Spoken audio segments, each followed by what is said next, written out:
ಆದಿಶಂಕರಾಚಾರ್ಯರಿಂದ ಸಂಸ್ಥಾಪಿಸಲ್ಪಟ್ಟಂಥ ಒಂದು ಪೀಠ ಪರಂಪರೆ ಇದು.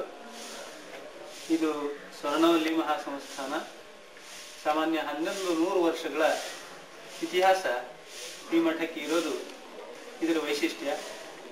ಅವಿಚ್ಛಿನ್ನ ಪರಂಪರೆಯಾಗಿ ಇಷ್ಟು ದೀರ್ಘಕಾಲ ಶಿಷ್ಯ ಕಲ್ಯಾಣವನ್ನು ಬಯಸ್ತಾ ಬಂದಂಥ ಒಂದು ತಪಸ್ವಿ ಪೀಠಗಳಲ್ಲಿ ಇದು ಒಂದು.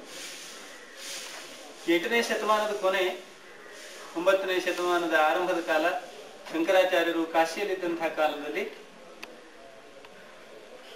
ಅನೇಕ ಜನ ವಟುಗಳು ಆಚಾರ್ಯರನ್ನು ಆಶ್ರಯಿಸಿ ತುರಿಯಾಶ್ರಮಕ್ಕಾಗಿ ಪ್ರಾರ್ಥನೆ ಸಲ್ಲಿಸಿದಾಗ ತೇಜಸ್ವಿಯಾದಂತಹ ಗುಣನಿಧಿ ಎನ್ನುವ ಒಬ್ಬ ಬ್ರಾಹ್ಮಣ ವಟುವಿಗೆ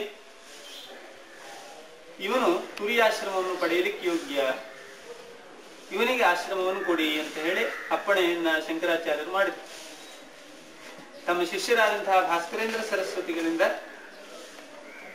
ಅವರಿಗೆ ಆಶ್ರಮವನ್ನು ಕೊಡಿಸಿ ವಿಶ್ವವಂದ್ಯ ಸರಸ್ವತಿ ಎಂದು ನಾಮಕರಣ ಮಾಡಿ ಶಿಷ್ಯ ಕಲ್ಯಾಣ ಬಯಸ್ತಾ ದೇಶವನ್ನು ಸಂಚರಿಸಿ ಗ್ಲಾನಿಯಾಗುತ್ತಿರುವಂತಹ ಧರ್ಮವನ್ನ ವ್ಯವಸ್ಥೆಗೊಳಿಸುವಂತ ಅಪ್ಪಣೆ ಮಾಡಿ ಸ್ವತಃ ಆಚಾರ್ಯರೇ ಕಾಶಿಯ ದಶಾಶ್ವಮೇಧ ಘಾಟ್ನಲ್ಲಿ ಒಂದು ಮಠವನ್ನು ನಿರ್ಮಾಣ ಮಾಡಿ ಮಠ ಪೀಠಾಧಿಪತಿಯಾಗಿ ಶಿಷ್ಯ ಕಲ್ಯಾಣವನ್ನು ಬಯಸಬೇಕು.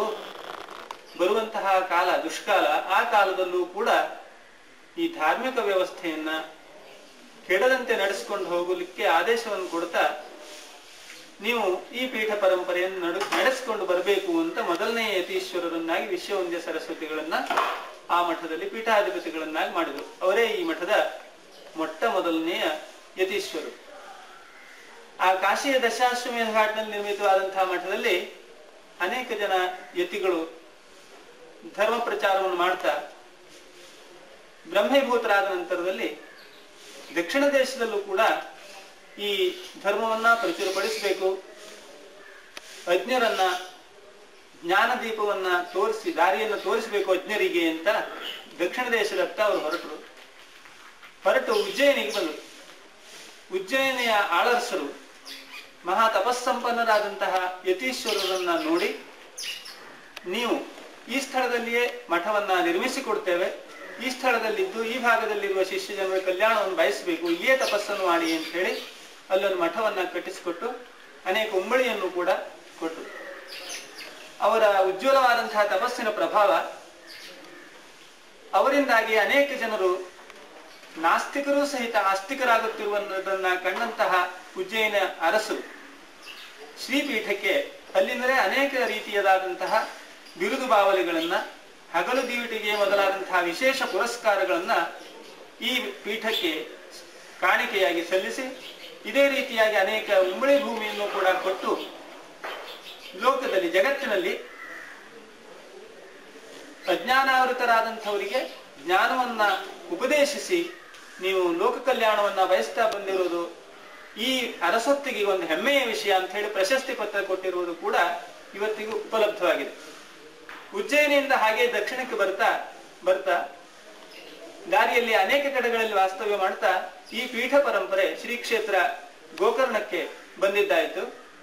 ಅಲ್ಲಿ ಮಠವನ್ನ ನಿರ್ಮಿಸಿಕೊಟ್ಟು ಆಳರಸರು ಉಜ್ಜಯಿನಿ ಅರಸನ ಆಜ್ಞೆಯಂತೆ ಗೋಕರ್ಣ ಮಂಡಲಾಧೀಶ್ವರ ಅನ್ನುವಂತಹ ಬಿರುದನ್ನು ವಿಶಿಷ್ಟವಾಗಿ ಕೊಟ್ಟು ಈ ಹವ್ಯಕ ಪರಂಪರೆಯಲ್ಲಿ ಬಂದಂತಹ ಶಿಷ್ಯರು ಪ್ರಧಾನ ಶಿಷ್ಯರಾಗಿ ಈ ಪೀಠದ ಆಶೀರ್ವಾದ ಅನುಗ್ರಹವನ್ನು ಪಡೆಯುತ್ತಾ ಈ ಭಾಗದಲ್ಲಿರುವಂತಹ ಗೋರಾಷ್ಟ್ರ ದೇಶದಲ್ಲಿದ್ದಂತಹ ಬ್ರಾಹ್ಮಣರೆಲ್ಲರೂ ಸೇರಿ ನಾವು ನಿಮ್ಮನ್ನ ಗುರುಗಳನ್ನಾಗಿ ನಮ್ಮನ್ನು ಅನುಗ್ರಹಿಸುವುದಕ್ಕಾಗಿ ಪ್ರಾರ್ಥಿಸುತ್ತಿದ್ದೇವೆ, ನೀವು ಗೋಕರ್ಣದಿಂದ ಮುಂದೆಯೂ ಕೂಡ ಸಂಚರಿಸಿ ಅನುಗ್ರಹ ಮಾಡಬೇಕು ಅಂತ ಕೇಳಿದರು. ಹೀಗೆ ಕೆಲವು ಕಾಲ ಗೋಕರ್ಣದಲ್ಲಿ ಇದ್ದಂತಹ ಮಠ ಪುನಃ ಮತ್ತೆ ಕಡತೋಕಿಗೆ ಬಂದು ಕಡತೋಕಿಯಲ್ಲಿ ಒಂದು ಮಠ ನಿರ್ಮಿತಿಯಾಗಿ ಅಲ್ಲಿಯೂ ಕೂಡ ಮಠ ಸ್ಥಾಪನೆಯಾಗಿ ಎಷ್ಟೋ ಕಾಲ ಇತ್ತು.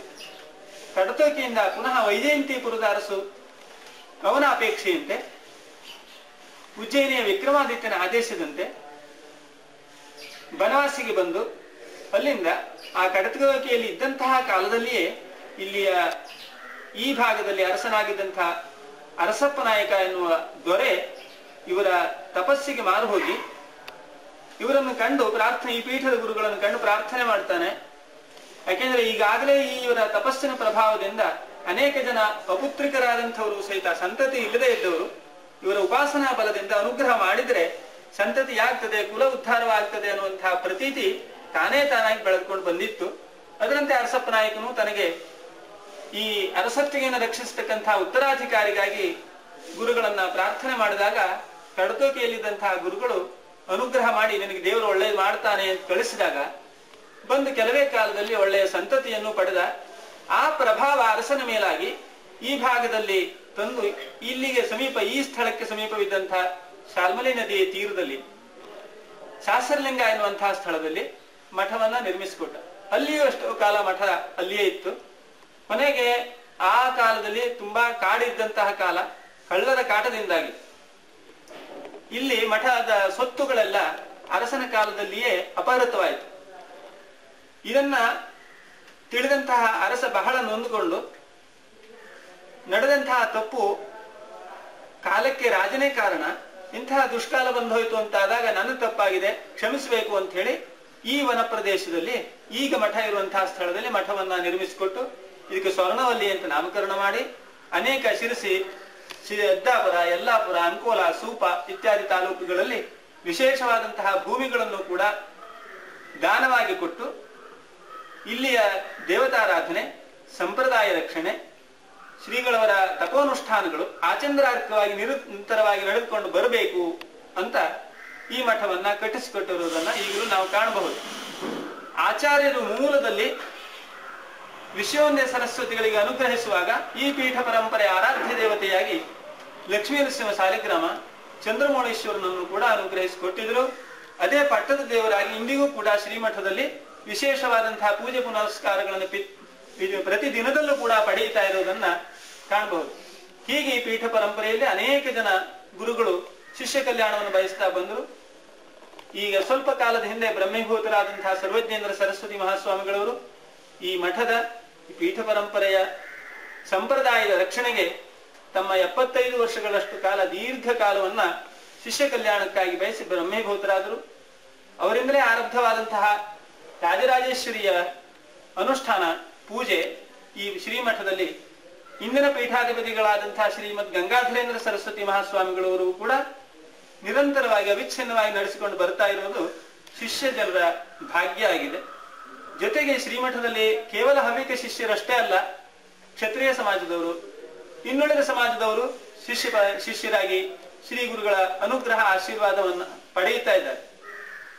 ಇನ್ನು ಈ ಬ್ರಹ್ಮೀಭೂತರಾದಂತಹ ಸರ್ವಜ್ಞೇಂದ್ರ ಸರಸ್ವತಿ ಮಹಾಸ್ವಾಮಿಗಳವರು ಕೇವಲ ಉಪದೇಶ ಮಾತ್ರದಿಂದ ಸಾಲದು, ಅಧೀತಿ, ಬೋಧ, ಆಚರಣ, ಪ್ರಚಾರಣ ಈ ಎಲ್ಲ ವಿಧದಲ್ಲಿಯೂ ಕೂಡ ಧರ್ಮ ರಕ್ಷಣೆಯಾಗಬೇಕು ಅನ್ನುವ ಉದ್ದೇಶದಿಂದ ಬ್ರಾಹ್ಮಣ ವಟುಗಳಿಗೆ ವಿಶಿಷ್ಟವಾದಂತಹ ಈ ವಿದ್ಯೆ ಕೊಡಬೇಕು ಅನ್ನುವ ಮಹತ್ವವಾದಂತಹ ಆಕಾಂಕ್ಷೆಯಿಂದ ರಾಜರಾಜೇಶ್ವರಿ ಸಂಸ್ಕೃತ ಪಾಠಶಾಲೆ ಎನ್ನುವಂತಹ ಪಾಠಶಾಲೆಯನ್ನ ಸ್ಥಾಪನೆ ಮಾಡಿ ವಿದ್ಯಾರ್ಥಿಗಳಿಗೆ ಉಚಿತ ಊಟ ವಸತಿಗಳನ್ನ ಶ್ರೀಮಠದಿಂದಲೇ ಒದಗಿಸಿಕೊಟ್ಟು ಅಭೂತಪೂರ್ವವಾದಂತಹ ವೇದ ರಕ್ಷಣೆಗೆ, ಅಮೂಲ್ಯವಾದಂತಹ ವೇದ ರಕ್ಷಣೆಗೆ ಅವಕಾಶವನ್ನ ಮಾಡಿಕೊಟ್ಟಿದ್ದಾರೆ. ಜೊತೆಗೆ ಅವರಿಗಿಂತಲೂ ವಿಶಿಷ್ಟವಾಗಿ ಈಗ ಪೀಠಾಧಿಪತಿಗಳಾದಂತಹ ಶ್ರೀಮದ್ ಗಂಗಾಧರೇಂದ್ರ ಸರಸ್ವತಿ ಮಹಾಸ್ವಾಮಿಗಳವರು ಕೂಡ ಪಾಠಶಾಲೆಯ ಅಭಿವೃದ್ಧಿಗೆ, ಅದರ ಬೆಳವಣಿಗೆಗೆ ಪೂರಕವಾದಂತೆ ಇನ್ನೂ ವಿದ್ಯಾರ್ಥಿ ಸಂಖ್ಯೆಗಳನ್ನ ಹೆಚ್ಚಿಸಿ ಅನೇಕ ಜನರಿಗೆ ಉದಾರವಾಗಿ ಊಟ, ವಸತಿ, ಜ್ಞಾನವನ್ನ ಕೊಡ್ತಾ ಇರೋದು ಈಗ ಸ್ವಲ್ಪ ಸಮಯದ ಹಿಂದೆ ನೀವೆಲ್ಲ ನೋಡಿ ಬಂದಿದ್ದೀರಿ. ಅದೇ ರೀತಿಯಾಗಿ ಇಲ್ಲಿ ವೇದ, ಶಾಸ್ತ್ರ, ಸಂಪ್ರದಾಯ ಇವೆಲ್ಲದರ ರಕ್ಷಣೆಗೆ ಈ ಪೀಠ ಪರಂಪರೆಯ ಉಜ್ವಲವಾದಂತಹ ತಪಸ್ಸು, ಅದರಿಂದ ಉಂಟಾದಂತಹ ಫಲ ಸದಾಕಾಲ ಶಿಷ್ಯರನ್ನ, ಆಸ್ತಿಕ ಜನರನ್ನ ರಕ್ಷಿಸಲಿ. ಗಂಗಾಧರೇಂದ್ರ ಸರಸ್ವತಿ ಮಹಾಸ್ವಾಮಿಗಳವರ ಅನುಗ್ರಹ ಈ ಸಮಾಜದ ಮೇಲೆ, ಶಿಷ್ಯರ ಮೇಲೆ ನಿರಂತರವಾಗಿ ಇರಲಿ.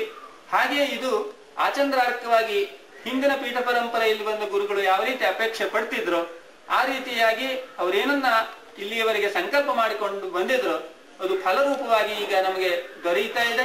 ಇನ್ನೂ ಇದು ಹೆಚ್ಚು ವಿಸ್ತಾರವಾಗಿ ಈಗ ಪೀಠಾಧಿಪತಿಗಳಾದಂತಹ ಶ್ರೀ ಗುರುಗಳ ಅನುಗ್ರಹ ಶ್ರೀರಕ್ಷೆ ಸಮಸ್ತ ಶಿಷ್ಯ ಜನಾಂಗಕ್ಕೆ, ಸಮಸ್ತ ಲೋಕಕ್ಕೆ ಅವರ ತಪಸ್ಸಿನ ಅನುಗ್ರಹ ಬರೆಯಲಿ ಅಂತ ಆಶಿಸ್ತಾ, ಈಗ ಕೃಷ್ಣ ಯಜುರ್ವೇದ ಸಂಹಿತೆಯಲ್ಲಿ ತೈತ್ರೀಯ ಉಪನಿಷತ್ತಿನ ಕೆಲ ಭಾಗಗಳನ್ನ ವಿಶಿಷ್ಟವಾಗಿ ಆಯ್ದು ಇದು ಲೋಕಕ್ಕೆ, ಮಾನವ ಜನಾಂಗಕ್ಕೆ ಕೊಡುವ ಸಂದೇಶ ಏನು, ಆತ್ಮವಿದ್ಯೆಯನ್ನ ಮನುಷ್ಯ ಹುಟ್ಟಿದ ನಂತರ ಏನ್ ಮಾಡಬೇಕು, ಅಥವಾ ಮೊದಲು ಏನಾಗಿದ್ದ, ಮುಂದೆ ಏನಾಗಬೇಕು, ಈ ಎಲ್ಲವುಗಳನ್ನು ಕೂಡ ದರ್ಶನ ಮಾಡಿದಂತಹ ಋಷಿ ವಾಣಿಯನ್ನ ನೀವು ಕೇಳಬಹುದು. ಅದರಿಂದ ಬರಬಹುದಾದಂತಹ, ತಿಳಿಯಬಹುದಾದಂತಹ ತತ್ವಗಳ ಬಗ್ಗೆ ನಿರಂತರ ಚಿಂತನೆಯನ್ನು ಕೂಡ ಮಾಡಬಹುದು. ಆ ಅವಕಾಶ ಈಗ ನಿಮಗಿದೆ ನೋಡಿ.